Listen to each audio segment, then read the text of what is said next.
या सगळ्या झाल्या प्रकाराबद्दल तुमचं काय मत आहे? विक्रम निर्दोष आहे. त्यांनी काही केलेलं नाहीये, कुठलाही गुन्हा केलेला नाहीये किंवा कुठल्याही प्रकारचा निष्काळजीपणा नाही. मला असं वाटतं की कोणीतरी मुद्दाम त्याच्या विरुद्ध हा कट रचलाय विक्रमला अडकवण्यासाठी. विक्रम असा कुणाच्या जीवाशी नाही खेळणार. मला माहित होतं तुम्ही असंच काहीसं म्हणणार. काय ना, एक हिंदुस्थानी पतिव्रता स्त्री आपल्या नवऱ्याला चूक कशी ठरवेल हो? काही झालं तरी आपल्या नवऱ्याला देवासमान मानण्याची शिकवण तिला मिळाली आहे ना. काय करणार? अहो काय बोलताय तुम्ही? नाही हो, विक्रम खरंच निर्दोष आहे. त्यांनी खरंच काही केलं नाहीये. प्लीज त्याला सोडा. सोडू म्हणताय?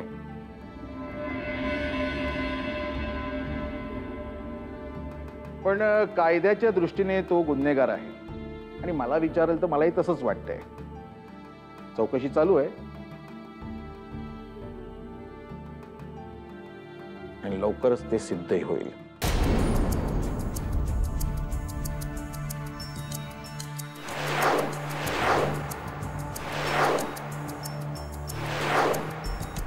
काय अशा बऱ्याच मोठ्या घरातल्या माणसाला मी चांगलाच ओळखतो. ही माणसं पैशासाठी कुठल्याही थराला जाऊ शकतात. त्यांचं एक ठीक आहे हो, पण तुमच्याकडनं मला ही अपेक्षा नव्हती.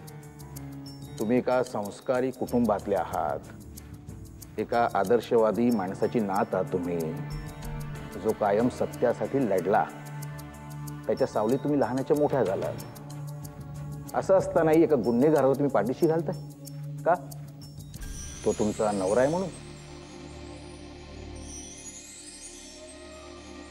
माझा आहे का? त्यांना समजवा, त्यांना सांगा गुन्हा कबूल करायला. मी इथं असताना त्याला कुणीही वाचवू शकणार नाही. शिक्षा तर त्याला होणारच आहे. पण त्यांनी तुम्हाला परत एकदा सांगतो, माझा सल्ला आहे का आणि त्यानं तसं वागायला सांगा.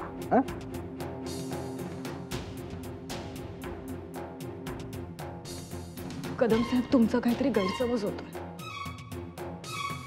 विक्रम आता फक्त नावापुरता राजे शिर्के राहिलाय. त्या घराशी त्याचा काहीच संबंध नाहीये. सामान्य माणसाचं आयुष्य जगतोय होतो. मी सांगितलेलं फक्त लक्षात ठेवा. त्यांना तसं वागायला सांगा.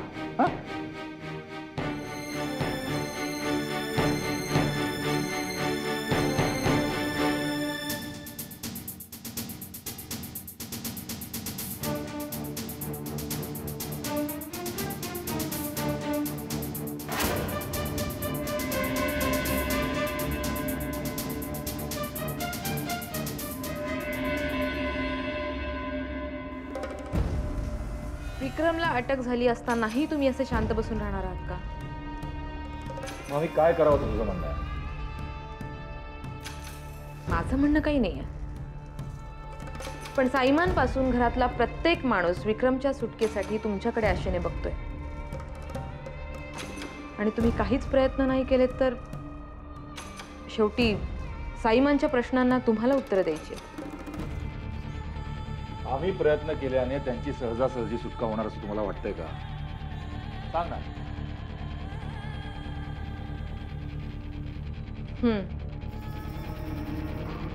त्यांच्यावर जे कलम लावले गेले त्यावरून तरी ते तेवढं सहज नाहीये, पण म्हणून आपण प्रयत्न करणं थांबवणं. प्रयत्न करून काहीच उपयोग होणार नाही. कारण समजा जरी विक्रमादित्यांची जामिनावर सुटका झाली तरी त्यासाठी लागणारी मोठी रक्कम ते आज तरी उभी करू शकत नाही. नकाशा, तुझ्या लक्षात एक गोष्ट येत नाही. नुकसान भरपाईसाठी द्यावी लागणारी रक्कम किती असेल त्याचा अंदाज आज तरी कुणाला नाही. हो, पण विक्रमादित्यांची सुटका करायची असेल तर ही रक्कम आपल्याला भरावी लागेल, पण आम्ही ती भरणार नाही. कारण लिंगप्पा याच गोष्टीची वाट बघतोय. म्हणून अपघात होण्यापूर्वीच त्याने स्वतःला पद्धतशीरपणे कंपनीतून वेगळं करून घेतलं. या अपघातामुळे त्याचं 1 रुपयाचंही नुकसान होणार नाही. वाईट या गोष्टीचं वाटतंय ही गोष्ट विक्रमादित्यांना अजूनही कळत नाही. कसं करणार? आमच्यापेक्षा लिंगप्पावरच जास्त विश्वास ना त्यांचा. हो, पण विक्रमच्या सुटकेचे आपण प्रयत्नच नाही करणार. समोरची व्यक्ती कुणी असली तरी तिने जर आमचा किंवा राजे शिर्केंचा अपमान किंवा बदनामी करण्याचा प्रयत्न केला तर त्या व्यक्तीला अद्दल कशी घडवायची याचीच आम्ही वाट बघत असतो. मग ती व्यक्ती आमचा सख्खा भाऊ का असेना.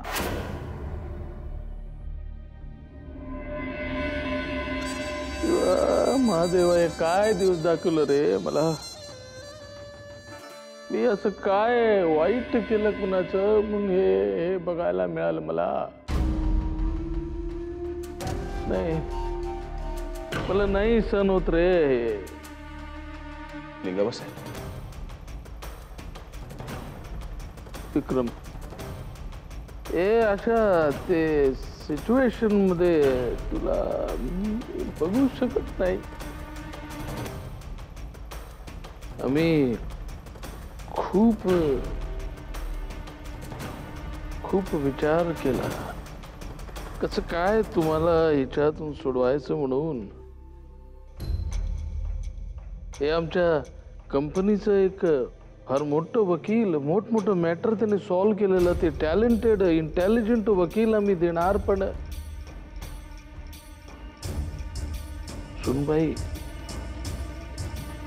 सुनबाईने आमच्यावर अविश्वास दाखवला.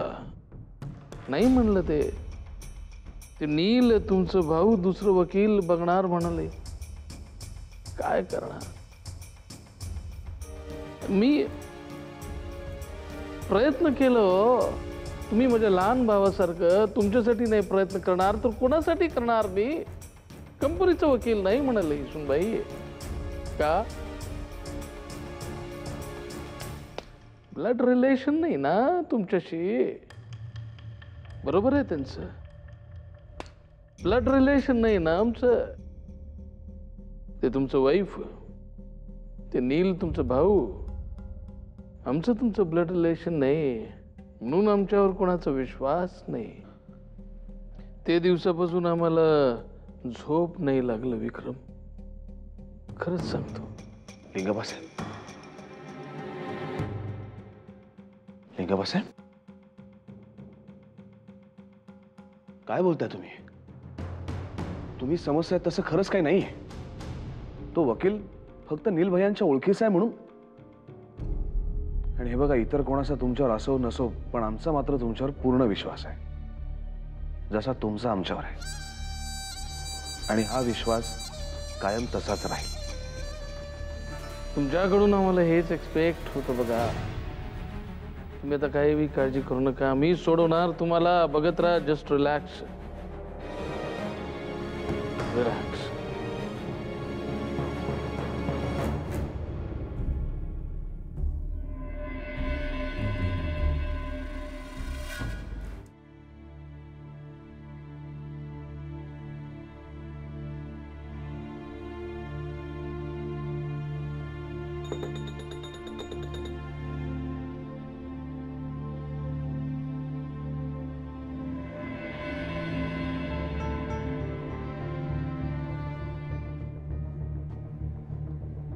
देवयानी,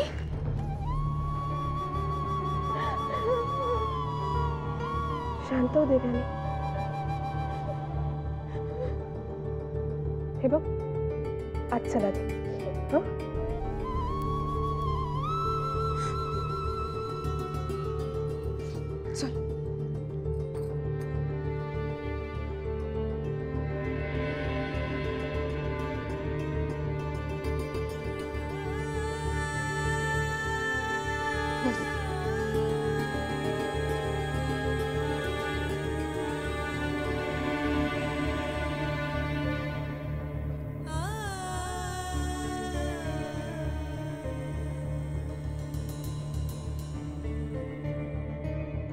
पाणी घे.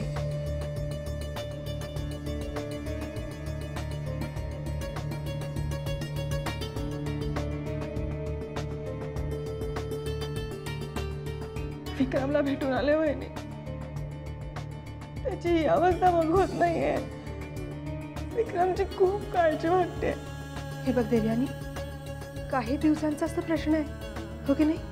आणि विक्रम भाऊजींना जामीन मिळावी म्हणून नील सुद्धा धडपड करतो. त्यांना लवकरात लवकर जामीन मिळेल, तोपर्यंत धीर धर. पुढे सगळंच चांगलं होणार आहे.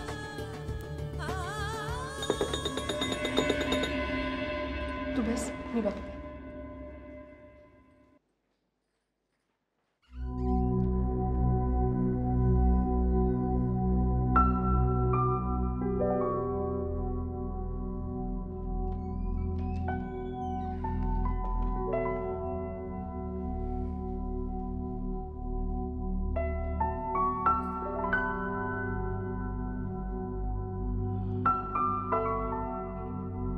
काय झालं नील? वकिलांची भेट झाली का? हो झाली. त्यांनी आश्वासन दिलं की लवकरात लवकर विक्रमला जामीन मिळवून देतो म्हणून. लवकरात लवकर म्हणजे कधी? कधी नील भैया? त्यांना तुम्ही सांगा की विक्रमला ताबडतोब पोलीस कस्टडीमधनं बाहेर काढा. देवयानी, तुला होणारा त्रास आम्ही समजू शकतो, पण या कायदेशीर गोष्टी आहेत, त्या पूर्ण होईपर्यंत आपल्याला संयम पाळावाच लागेल. बरं, दोघंही 2 घास जेवून घे. नको नील, मला भूक नाहीये. खरं तर आमची पण इच्छा नाही जेवायची. ठीक आहे, तुम्ही दोघं जेवणार नसाल तर मीही जेवणार नाही. रागिणी, वेडी आहेस का तू? जेवणानंतर तुला औषध घ्यायचं असतं ना. बरं, मी जेवत नाही म्हटलं तर तो वेडेपणा, आणि तुम्ही दोघं करताय त्याला काय म्हणायचं? हे बघा, आपण न जेवणं म्हणजे या प्रकरणात हार मानण्यासारखं आहे, आणि आपल्याला अशी हार मानून चालणार नाही. येतं लक्षात? 2 घास खाऊन घ्या दोघे, मी वाटते.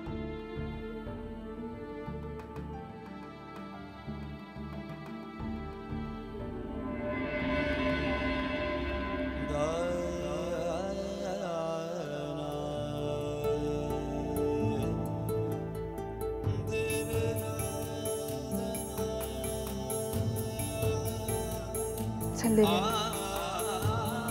जेवून घे.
या सगळ्या प्रकरणातून विक्रमला सोडवण्यासाठी खर्चही खूप येईल ना.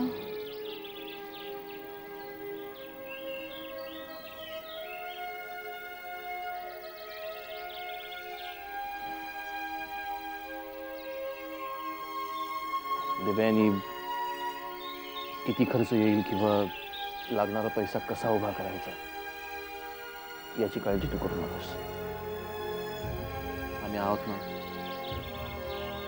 तुम्ही आहात नील भैया, म्हणून तर विक्रमला जामीन मिळेल याची खात्री वाटते. तुम्ही नसतात तर. देवयानी, हा विषय आपण इथेच थांबूया. विक्रमला सोडवण्यासाठी आम्ही जी काही धडपड करतोय त्यामागे तो आमचा लहान भाऊ आहे हे कारण आहेच, पण तुझाही लहान बहिणीसारखा सांभाळ करीन असा शब्द दिला होता तुझ्या घरच्यांना. तुझ्यावर कुठलंही संकट आलं तर तुझ्या पाठीशी खंबीरपणे उभे राहणं हे आमचं कर्तव्यच आहे. त्यामुळे इथून पुढे पैशांबद्दल किंवा आम्ही करत असलेल्या प्रयत्नांबद्दल आपण अजिबात बोलायचं नाही.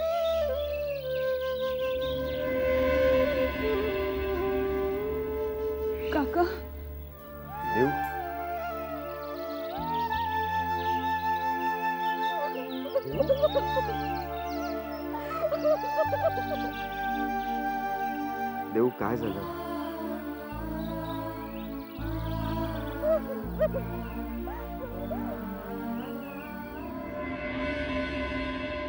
आम्ही इतका आटापिटा करूनही त्या रागिणीमुळे हा यज्ञ पुरा होऊ शकला नाही. यज्ञात विघ्न आलं नसतं तर आदित्य राजांवर एवढं मोठं संकट आलंच नसतं. नको त्या लोकांना आमच्या बरोबरीने वागवण्याचे परिणाम आहेत. तरी आम्ही तुम्हाला किती वेळा सांगितलं होतं त्या दोघींना बोलवू नका. खरंय तुमचं, पण आमचाही नाईलाज होता. राजज्योतिषांनी सांगितलं होतं की सगळ्या कुटुंबांनी एकत्र येऊन या यज्ञात आहुती द्यायला हवी. त्याचा काय उपयोग झाला? ते आमचं आणि आमच्या मुलांचं दुर्दैव.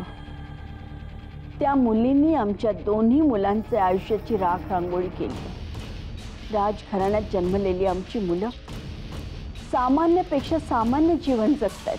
त्यांनी स्वतःच ही परिस्थिती ओढवून घेतली. ते सगळं जरी खरं असलं तरी आज आदित्य राजांना आपली गरज आहे.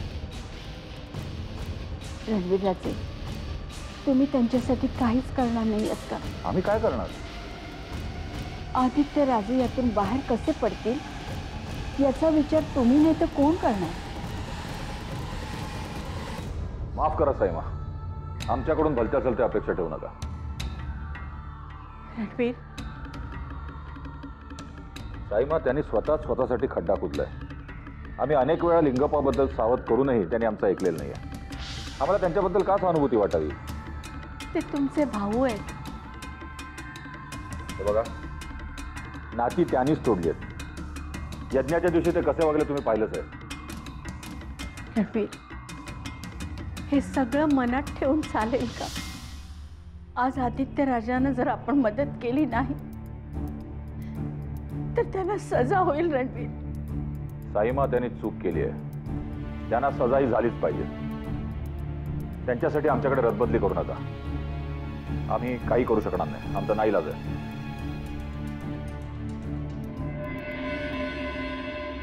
देऊ, पण तू इथेच राहण्याचा हट्ट का करतेस? तिकडे घरी आम्हाला सगळ्यांना तुझी काळजी लागून राहते ग. तू चल ना आमच्या बरोबर.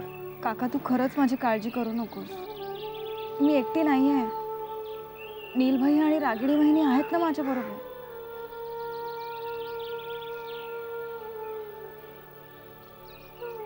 देऊ, पण तू आत्ताच म्हणालीस ना की रागिणी वहिनीची तब्येत तशी बरी नसते. मग तू काका, तुम्ही नका काळजी करू. देव्यानी म्हणते ते बरोबर आहे. आम्ही आहोत तिथे तिच्या बरोबर. आणि समजा काही मदत लागलीच तर आम्ही नक्की सांगू तुम्हाला. नीलराजे, आमच्या सगळ्यांची एवढीच इच्छा आहे की विक्रमची यातून लवकरात लवकर सुटका होईल. पण त्यासाठी आपण काय आणि कसे प्रयत्न करणार आहोत? आम्ही आजच वकिलाला भेटलोय. त्यांनी आश्वासन दिलंय की लवकरच विक्रमची जामिनावर सुटका होईल. नीलराजे, विक्रमला सोडवण्यासाठी आमची कधीही काही मदत लागली तर नक्की सांगा. नक्की.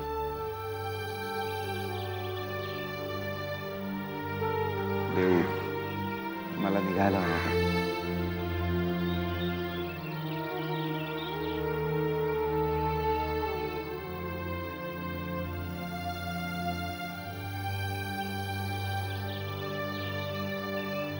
देव, तू काळजी घे स्वतःची.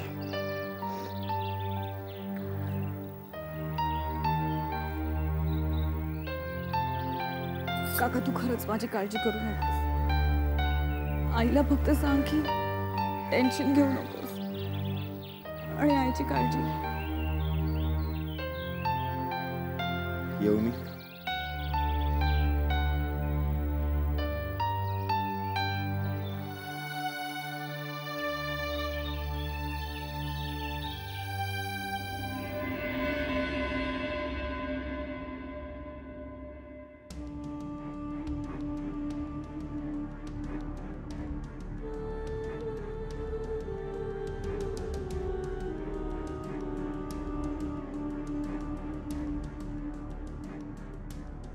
आम्हाला थोडं बोलायचं होतं आपल्याशी.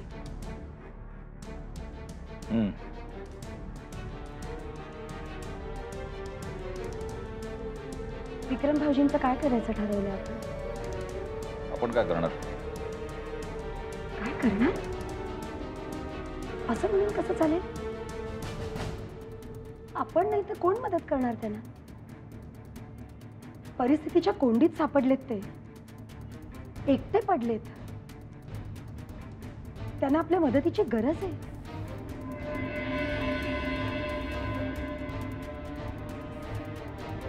आम्हाला माहिती आपण विक्रम भाऊजींवर नाराज आहात आणि यज्ञाच्या त्या दिवसानंतर तर, पण तरी सुद्धा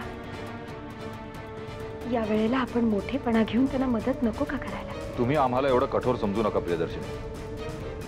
आमचे धाकटे भाऊच आहेत ते. आमचे काही मतभेद आहेत, पण त्या घरापुरते, या घराच्या उंबरट्याच्या आत.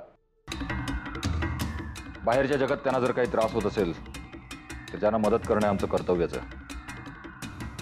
आम्हाला हीच अपेक्षा होती आपल्याकडे.